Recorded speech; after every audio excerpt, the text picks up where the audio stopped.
ဇိုင်းဆရာမောင်သားချိုရဲ့စိတ်ကူးဆိုတဲ့စာအုပ်တွေကကိုချင်းတရားစိတ်ကူးဆိုတဲ့စာပဲလေးဖတ်ပြကြပါမယ်။ကိုချင်းတရားနဲ့ပတ်သက်ပြီးကွယ်လွန်သူစာရေးဆရာကြီးဦးအောင်တင်ပြောဦးတဲ့စကားတစ်ခုအဖြစ်ညီသွားမှုပါတယ်။ခက်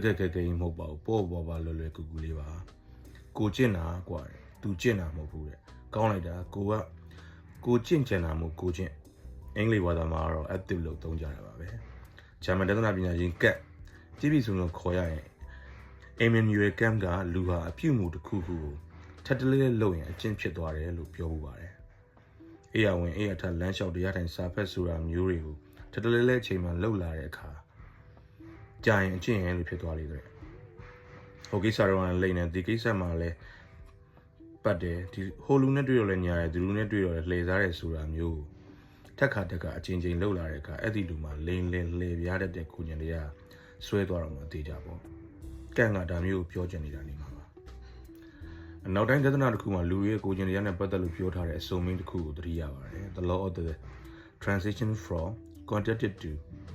qualitative အရေးအတွက်တွေကနေအရေးသွေးကိုပြောင်းသွားတဲ့အခြေအနေရဲ့။ဒါကန့်ပြောတာနဲ့ဘာချလို့လဲ။အချိန်တရားလောက်လိန်ပြီးတဲ့အခါလိန်ချင်းမှာခိုင်မြဲသွားတယ်။အချိန်တစ်ထောင်လောက်ရိုးသားပြီးတဲ့အခါရိုးချင်းမှာတည်တံ့သွားတယ်။အချိန်တောင်းလောက်ဆွန့်လွတ်ပြီးတဲ့အခါမှာဆွန့်လွတ်ခြင်းမှာဆွဲမြဲသွားတယ်။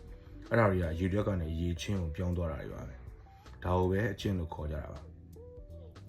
ရမိုင်းအဖြေကျမ်းထဲမှာလေဒီပန်နီတာဥမောင်ရယခုမျက်မှောက်ဘဝ၌များစွာဖြစ်လေရှိသောသဘောဆိုပြီးအချင်းဆိုင်ကိုဖွင့်ပါတယ်ဒီမှာလည်းထက်တလဲဆိုတဲ့အဓိပ္ပာယ်ကပါနေတာပါပဲအင်္ဂုလိမာလာကျမ်းနဲ့အဲ့ဒါဘလူးဖြစ်ခဲ့ဘူးလို့အရှင်တာရိပုတ္တရာအခုံတော်ဝါဒနာပါတယ်အဲ့ဒါမြောက်ဖြစ်ခဲ့ဘူးလို့ဒါတွေကြတော့လူရဲ့အချင်းကိုဘဝအဆက်ဆက်နဲ့ပါပတ်သက်တယ်ဆိုပြီးယုံကြည်မှုတွေပါလူပတ်ဝန်းကျင်မှာအကျင့်ကိုမျိုးသုံးနေကြပါတယ်အကျင့်ကောင်းတယ်အကျင့်မကောင်းအကျင့်ရုပ်တယ်အကျင့်သီလစင်ကြယ်တယ်အကျင့်သီလညဉ့်ညမ်းတယ်စသည်ဘဝဆရာကြီးမိုက်ကယ်အင်ဂျလိုတရက်မှာသူကအေယာမဘူကြီးထုနေတဲ့အခါဘသူမှမမြင်နိုင်တဲ့နောက်ကျောဘက်ကအင်ကြီးကျဲသေးတဲ့နေရာကိုအသေးစိတ်ထုနေခဲ့ပါလေတဲ့ဒါကိုတွေ့ရလူတွေကဘသူမှမြင်နိုင်တဲ့နေရာကကျဲသီးလေးကိုဘာဖြစ်လို့လက်စွမ်းပြထုစစ်နေရတာလို့မေးလာတဲ့အခါမိုက်ကယ်အင်ဂျလိုကဘသူမှမြင်ပေမဲ့သူမြင်နေပါတယ်တဲ့ဘသူမှမသိပေမဲ့ तू သိနေပါတယ်တဲ့ဒါကြောင့် तू အသေးချာထုစစ်နေပါတယ်တဲ့ဟောအင်္ဂုပ္ပရနိကေအဓိပရိယတုတ်ထဲမှာပါတာလေးသတိရမိရဲ့မကောင်းမှုပြုပြီးစိတ်ကြွယ်ရာအရက်မြည်သည့်လောက၌မရှိမှန်သည်လည်းဖြစ်စေမှားသည်လည်းဖြစ်စေအကျင့်အမှုကိုတင်ပြု၏ထိုတင်ပြုသောအမှုကိုတင်ကိုယ်တိုင်ကမူသိ၏တဲ့မိုက်ကယ်အင်ဂျလိုဆိုလိုတာအဲ့ဒီသဘောပါပဲ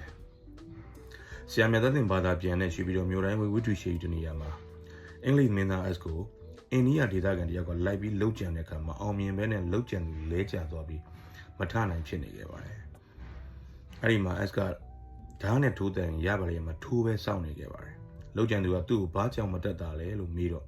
အင်္ဂလိပ်တွေကနောက်ကျောကိုဘယ်တော့မှဓာတ်နဲ့မထိုးဘူးတဲ့။အဲ့ဒါအင်္ဂလိပ်တွေရဲ့ပညာရေးပဲတဲ့။ကောင်းလိုက်တာလူတွေရဲ့ကိုယ်ကျင်တရားကိုပညာနဲ့တည်ဆောက်နိုင်တဲ့သဘောပေါ့။ဒါကြောင့်အင်္ဂလိပ်ကျမ်းစာပညာရှင်ဘာထရန်ရက်ဆဲကလူငယ်တွေကိုအသက်25နှစ်မကျော်ခင်မှာအကျင့်ကောင်းရအောင်လေ့ကျင့်ပေးထားတယ်လို့ဆိုတာပါအခုကနီးပညာပေါက်ကွဲတဲ့ခက်ပါဒါကြောင့်မကောင်းမှုလိုလေလေးလုပ်လို့ရလာပါတယ်ဆိုကြပါစို့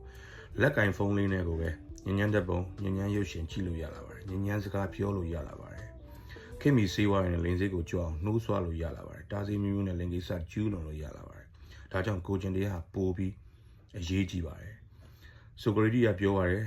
လူမီကာမတ္တဟာမျက်နှိုးစရာမဟုတ်ဘူးတဲ့လူကောင်းဖြစ်မှမျက်နှိုးစရာတဲ့လူကောင်းဖြစ်ခြင်းအကျင့်ကောင်းရမှာပေါ့ကဲဖြေပါအောင်